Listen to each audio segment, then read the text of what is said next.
akan keras. Kalau hati keras, dia akan terus berbuat kemaksiatan, menyimpang dari petunjuk Allah dan Rasulnya. Syarat mutlak untuk punya hati yang mengingat Allah, untuk tunduk patuh pada kebenaran yang Allah turunkan, syarat mutlaknya kita harus dekat interak dengan kitab suci yang Allah turunkan. Dalam hal ini tentu Al-Quran, karena begitu Al-Quran diturunkan oleh Allah, Rasulullah diutus, maka tidak akan ada lagi kitab suci yang turun. Tidak ada lagi Nabi dan Rasul yang akan diutus oleh Allah. Begitu Quran diturunkan, maka sudah sempurna. Bukankah Allah sudah jelaskan di Al-Isra ayat 9, Inna hadzal Qur'ana yahdi lillati hiya aqwamu wa yubashshirul mu'minina alladzina ya'maluna as-shalihat anna lahum ajran kabira. Sesungguhnya Al-Quran ini yahdi lillati hiya aqwam, akan memberikan petunjuk kepada jalan yang paling lurus. Mungkin ada banyak jalan, tetapi tidak ada yang bisa menyamai kelurusan jalan Al-Quran, apalagi melebihi. Selain itu, Quran juga memberi kabar gembira dengan kebahagiaan dunia dan akhirat. Siapa yang diberi kabar gembira?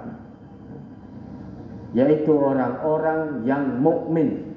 Bapak Ibu bisa perhatikan dalam ayat itu, Allah tidak ngendika wa yubasyirul ladina amanu,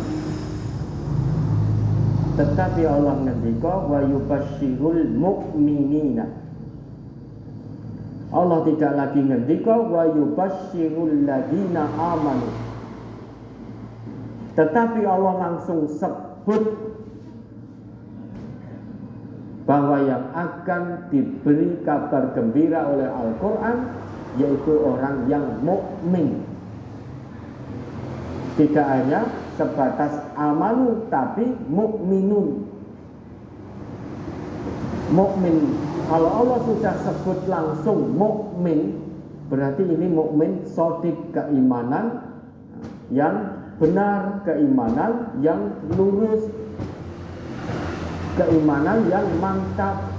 Artinya orang-orang yang beriman dan memiliki keimanan yang mantap tidak akan goyah oleh apapun. Itu yang Allah janjikan kabar gembira di sini.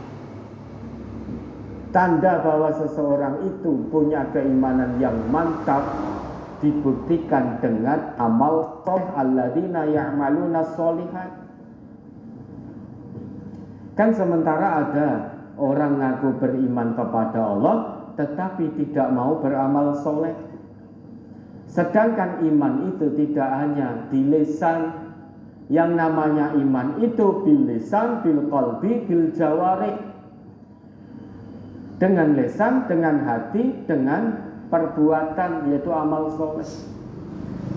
Nah, cuma kita ngaku iman kalau tidak mau beramal soleh. Nah, di sini Allah langsung sebut dengan sebutan mukmin. Berarti ini orang iman, ngaku iman dan membuktikan keimanannya dengan amal soleh. Apa yang telah dijanjikan Al-Quran kepada hamba yang seperti itu? Annalahum ajran kabira, mereka akan mendapatkan pahala yang besar. Maka Bapak Ibu bisa lihat, kalau Allah sebutkan kata iman, meski sesudahnya Allah akan barengi dengan penyebutan amal soleh. Karena tidak ada iman tanpa amal soleh, tidak ada amal soleh tanpa iman. Itu ibarat dua sisi mata uang yang tidak saling terpisahkan. Kalau kita ngaku iman, maka harus dibuktikan dengan amal soleh. Amal soleh hanya akan diterima oleh Allah kalau ada iman, dilandasi dengan keimanan. Nah, hati ini harus dididik. Bagaimana caranya dekat interaksi dengan Al-Quran. Banyak mengingat Allah. Allah berjanji ala bidzikrillahi tatma'innul qulub. Hanya dengan mengingat Allah, hanya dengan mengingat Allah, hati ini akan tenang.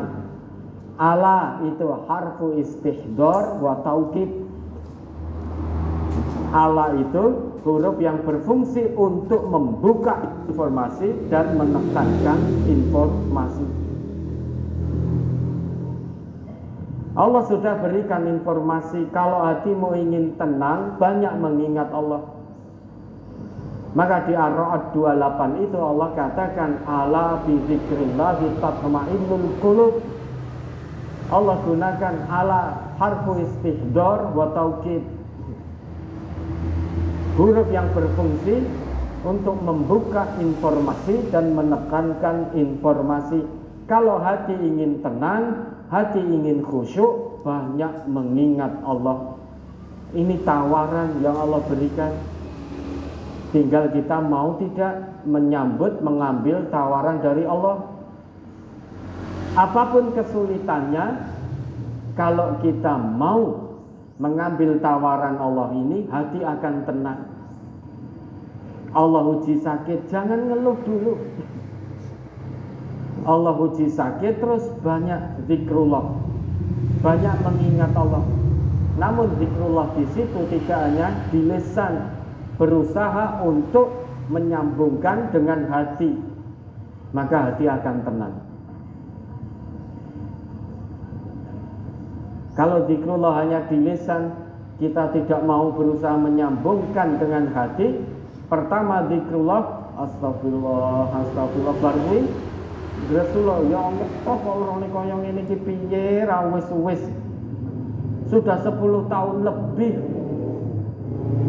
saya tidak bisa jalan, tidak bisa bangun, padahal saya sudah sholat, saya sudah puasa. Bagaimana ini Allah? Loh, malah nyalahi Gusti Allah. Kalau diuji sakit, apapun sakitnya, sudah datang dulu kepada Allah, dekat dulu kepada Allah, hati akan tenang. Fisik boleh sakit, hati tetap sehat, tetap afiat. Maka kalau ingin punya hati yang khusyuk, jangan pernah jauh-jauh dari Al-Quran. Jangan jauh-jauh itu bukan berarti mau ning cedake ning ngarepe tok nyedak, ini bukan. Tapi buka, baca, pahami, hayati, amalkan. Itu namanya interaksi dengan Al-Quran. Lah nek mung cedak tok ngene, tidak dibuka, tidak dibaca, tidak dipahami, ya kita tidak akan mendapat pelajaran dari Al-Quran. Berapa banyak mushaf yang ada di rumah bapak ibu yang tebal debunya karena tidak pernah dibuka. Neng HP dibuka terus, reget sidik diisik-isik, ben bersih terus. Tidak pernah lupa untuk tidak membuka HP. Tetapi mushaf ini yang menyelamatkan dunia akhirat. Kenapa tidak pernah dibuka setiap hari? Ini aneh kok, kadang orang ngaku Islam, kitab sucinya Quran, neng sehari 2 hari mungkin tahunan ratau buka Al-Quran, sehingga tidak ngerti isinya Al-Quran. Padahal ini pedoman kita yang akan membahagiakan dunia akhirat, yang akan menuntun kita ke surganya Allah, itu ya ini.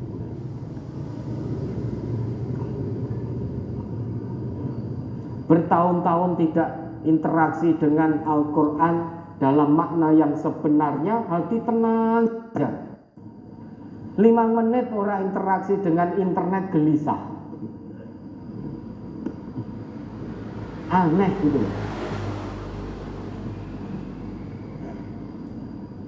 Padahal ini hudal linnas yang diturunkan oleh Allah, fungsinya sebagai petunjuk bagi semua manusia. Ayo buka setiap saat, buka setiap saat, pelajari, pahami, amalkan, pasti selamat dunia akhirat.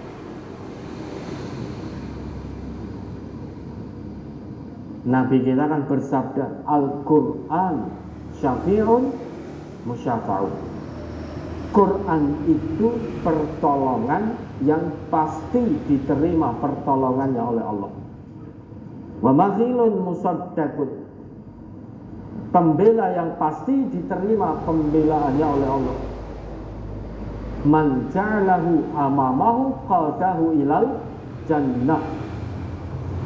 Barang siapa yang menjadikan Al-Quran di depannya, hidup dipimpin dengan Al-Quran, hawa nafsu dia taruh di belakang, buang jauh-jauh, hidupnya terpimpin dengan Al-Quran, qadahu ilal jannah.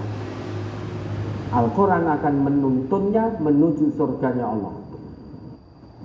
Wa man ja'alahu wara'ahu saqahu ilan nar.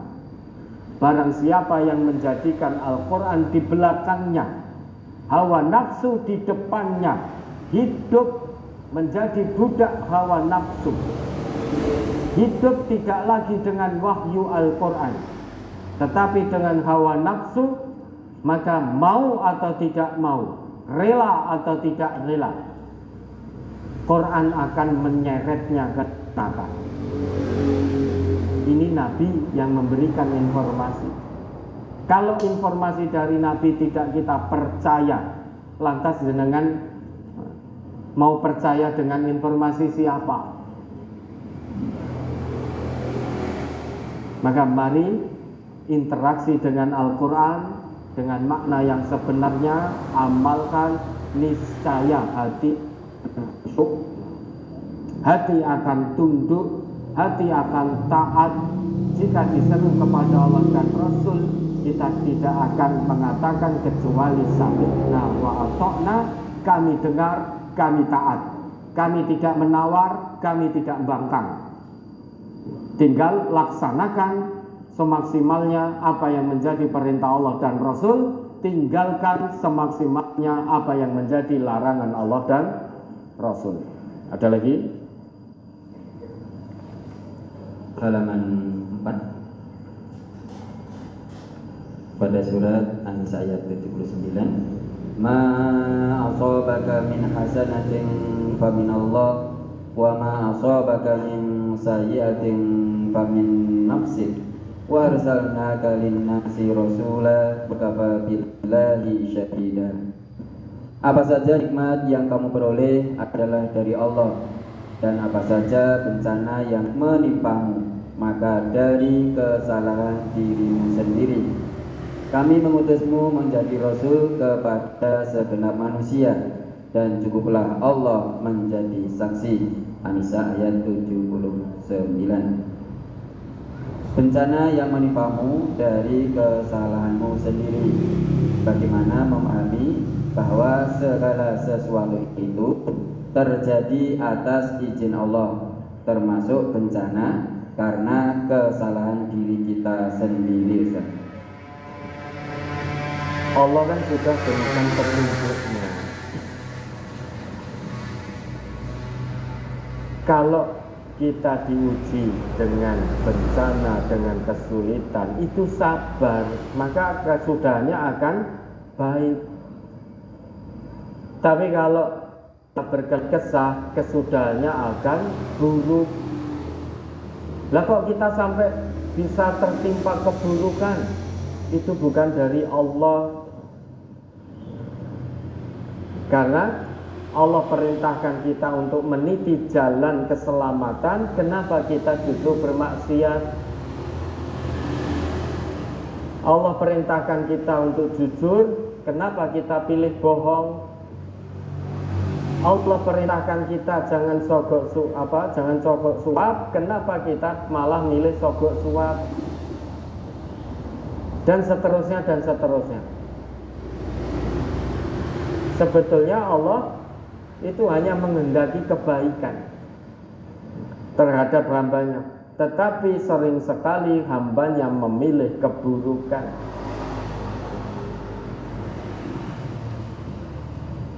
Bu, ini saya kok sakit padahal saya juga sudah taat. Kalau diuji dengan sakit, itu memang juga dari Allah. Tetapi Allah berikan bagaimana sikap seorang mukmin dalam menghadapi sakit, yaitu sabar. Kalau tidak bisa sabar, malah gresuloh, ya sudah, berarti memilih jalannya sendiri. Allah perintahkan sabar, kok malah gresuloh. Gresuloh itu bukan dari Allah. Berarti fulan itu memilih jalannya sendiri. Tidak mau bersabar, malah terus berkeluh kesah, sehingga sikap yang dimunculkan sikap berkeluh kesah. Kalau sudah demikian, maka keburukan itu datangnya dari dirinya sendiri, bukan dari Allah. Meski Allah beri ujian sakit, kalau kita bersikap dengan sabar, maka hasilnya juga kebaikan. Lah, sikap sabar inilah yang akan merubah keburukan menjadi kebaikan. Maka Nabi kita bersabda, ajaban li amril mu'min, sungguh mengagumkan perkara orang yang beriman. Inna amrohu kullahu khair, semua urusan yang berkaitan dengan orang yang beriman itu hasilnya semuanya kebaikan. Walaisa dzaka li ahadin illa lil mu'min, yang demikian itu tidak akan didapati kecuali oleh orang yang beriman. In asabathu sarra syakara fakana khairan lahu, jika diuji dengan kesenangan dia bersyukur, maka sikap syukur itulah kebaikan bagi dirinya. Wa in asabathu dharra sabara, jika diuji dengan kesusahan dia bersabar, fakana khairan lahu, maka sabar itulah sikap baik, maka hasilnya baik semua. Oh ya, ini alhamdulillah, selamat datang Sugeng Rawo. Ini ya, Gus Muhaimin. Ini sekedar, alhamdulillah, alhamdulillah, alhamdulillah, alhamdulillah, sehat-sehat, alhamdulillah, kan buatan ganggu, alhamdulillah. Alhamdulillah, Gus. Iya, alhamdulillah.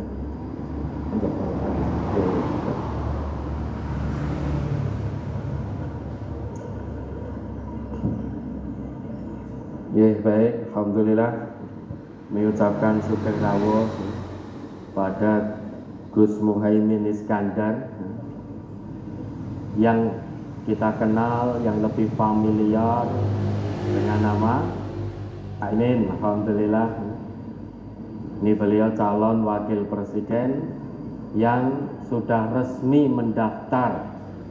Jadi nanti beliau akan ikut dalam pemilihan presiden 2024.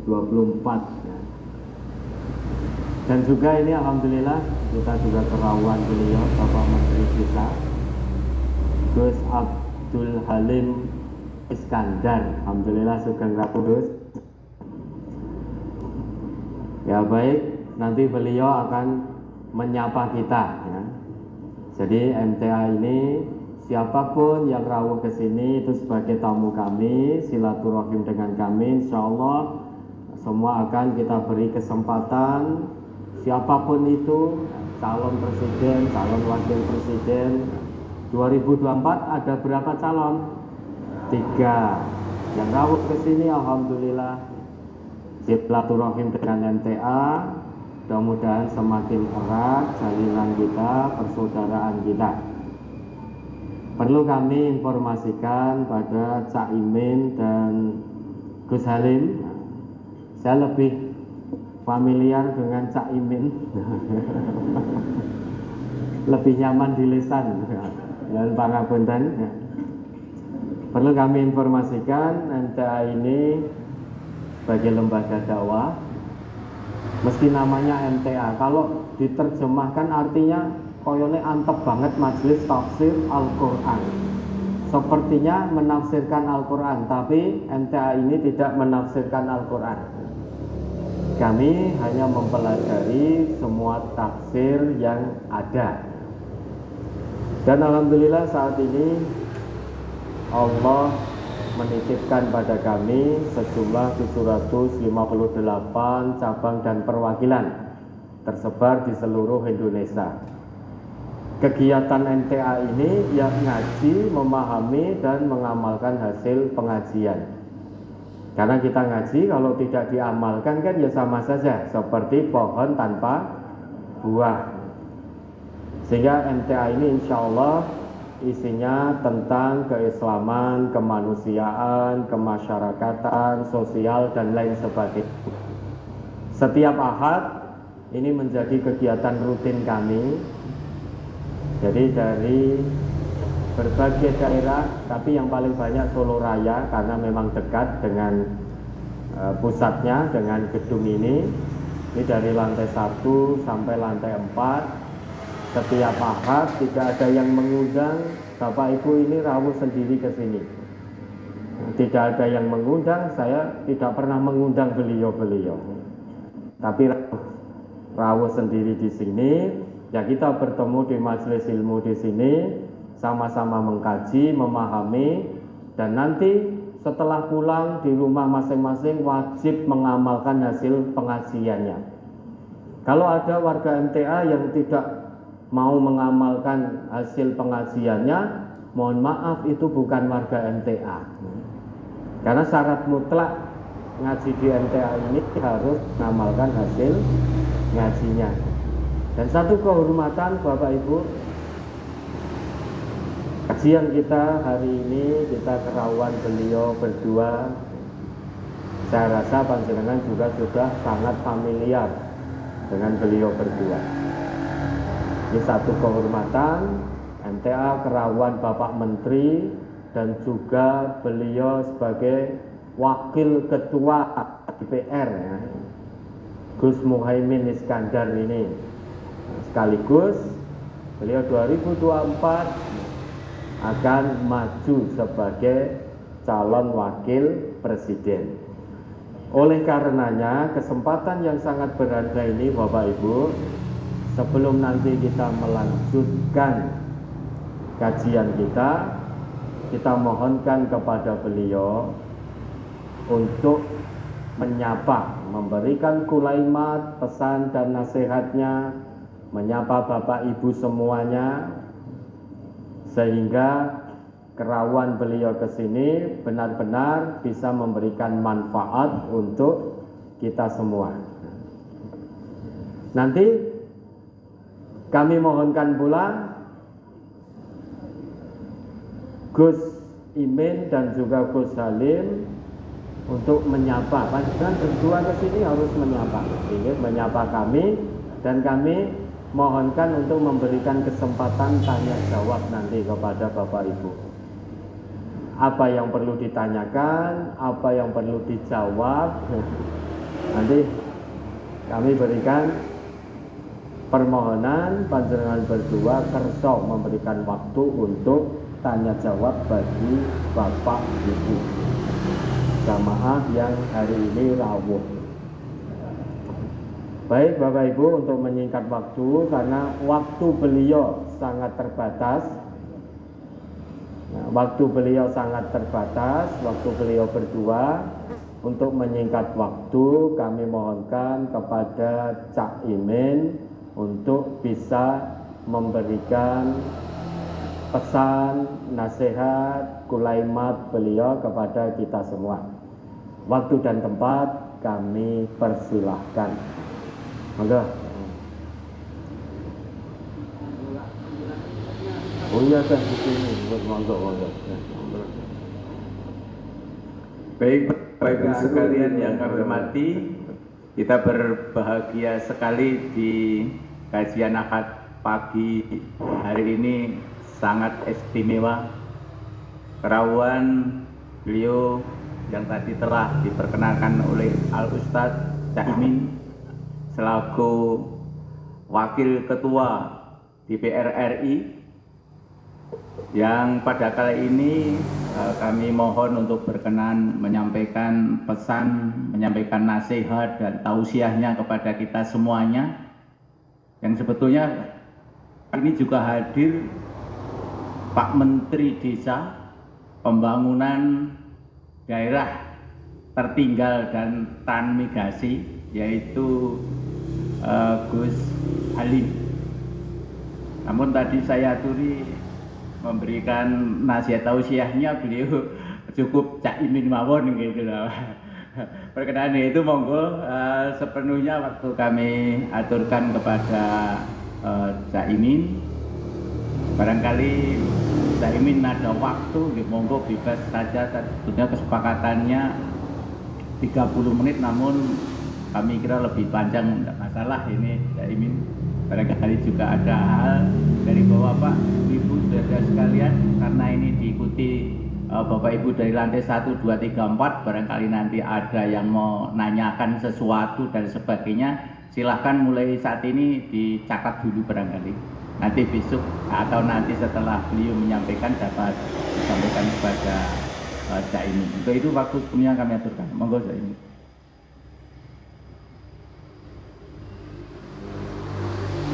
Assalamualaikum warahmatullahi wabarakatuh.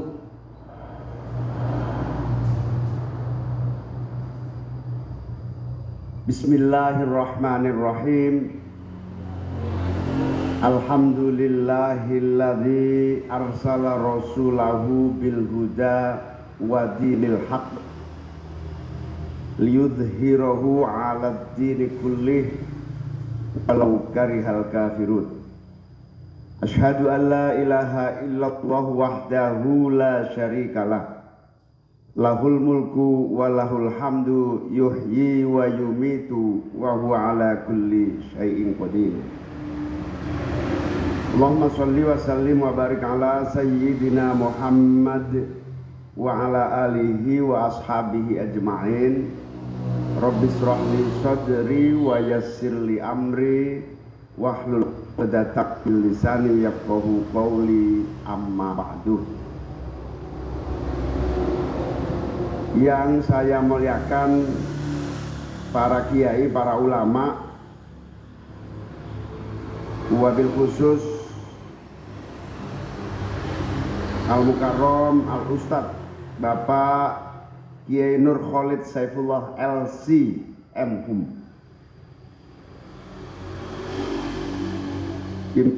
pimpinan Majelis Tafsir Al-Quran, para pengurus beserta seluruh jajaran pimpinan MTA yang saya muliakan, Al-Ustadz Profesor Yoyo Mugiyatno, Al-Ustadz Suharto Sadi, Al-Ustadz Sunarno MHum, Al-Ustadz Abdi Nugroho, dan seluruh jajaran para pimpinan dan pengurus MTA yang saya muliakan. Bapak Ibu hadirin hadirat sekalian, jamaah MTA yang hadir dari berbagai penjuru daerah yang saya muliakan, saya cintai. Alhamdulillah, puji syukur kehadirat Allah Subhanahu wa taala, saya dan rombongan didampingi oleh Pak Halim Iskandar, Menteri Desa, Transmigrasi dan Daerah Tertinggal. Kebetulan kakak kandung saya. Kebetulan saya juga didampingi oleh istri saya, terus didampingi juga Ibu Lulu Nur Hamidah, anggota DPR RI. Saya juga didampingi oleh Profesor, mana tadi Profesor? Ini dia, Alfitra Salam, peneliti LIPI, mantan sekretaris utama Kementerian, dan juga teman-teman lainnya. Alhamdulillah, saya sungguh terharu, bersyukur, bahagia dan bangga atas karunia Allah. Saya bisa bersilaturahim, bertemu langsung dengan para pimpinan MTA, wabil khusus Al-Ustadz Nur Khalid Saifullah beserta seluruh keluarga besar MTA. Dan saya juga sangat berbahagia, bersyukur dan terima kasih bisa bersilaturahim dengan Bapak Ibu para jamaah MTA yang hadir yang begitu besar jumlahnya. Semoga pertemuan silaturahim ini membawa keberkahan bagi kita semuanya. Amin. Saya juga berbahagia dan bersyukur akhirnya saya sampai di MTA ini.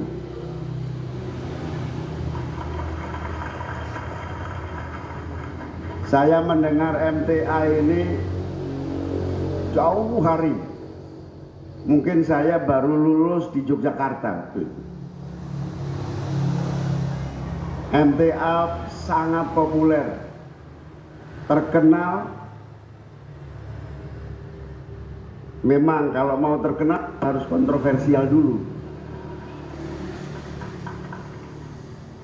Jadi saya terkenal juga agak-agak kontroversial juga. MTA sangat dikenal dan bahkan nancep di pikiran banyak kalangan gerakan-gerakan Islam di Indonesia. Dan alhamdulillah itulah cara MTA, itulah cara Allah untuk menguatkan dan membesarkan dakwah dan perjuangan MTA yang sampai hari ini kita saksikan tumbuh besar dan kuat di berbagai penjuru tanah air kita. Itulah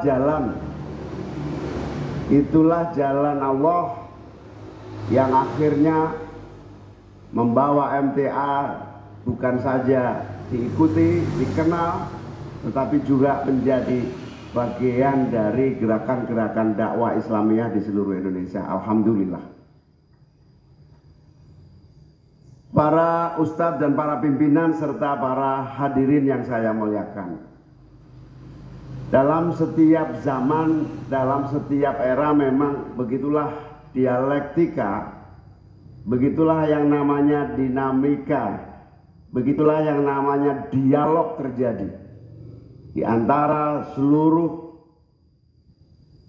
pemikiran, kegiatan, gerakan, dan berbagai upaya untuk saling belajar, saling memahami, saling mengerti, dan bahkan bersinergi. Itulah yang disebut sebagai bagian dari proses pencarian kebenaran jati di antara cara-cara dan metode kita di dalam membangun keagamaan kita, keislaman kita, kebangsaan kita, dan keindonesiaan kita. Oleh karena itu, saya sekali lagi sangat bangga, bersyukur. Ternyata MTA yang saya dengar, yang saya saksikan hari ini patut kita banggakan telah tumbuh menjadi kekuatan dakwah yang luar biasa dan diterima menjadi kekuatan gerakan dakwah di berbagai penjuru tanah air. Allahumma amin. Seperti halnya perjalanan kebangsaan kita. Alhamdulillah, umat Islam di Indonesia sebagai umat yang terbanyak dan terbesar jumlahnya di seluruh dunia memiliki peran kesejarahan yang nyata dari zaman ke zaman. Baik sebelum kemerdekaan, ketika Islam masuk ke Indonesia, bersama-sama kekuatan yang lain melahirkan bangsa ini menjadi bangsa yang merdeka 17 Agustus 1945. Umat Islam menjadi kekuatan yang bukan saja menjadi basis utama pembentukan karakter, kultur, basis budaya, tetapi juga akhirnya bersama-sama mengusir penjajah dan kemudian menyusun konsep berbangsa dan bernegara. Saya ini kebetulan turunan NU. Mapah saya ini sudah NU sebelum lahir. Kenapa? Karena bapak ibu saya yang menikahkan dan menyiapkan menjadi sebuah keluarga itu pendiri-pendiri NU.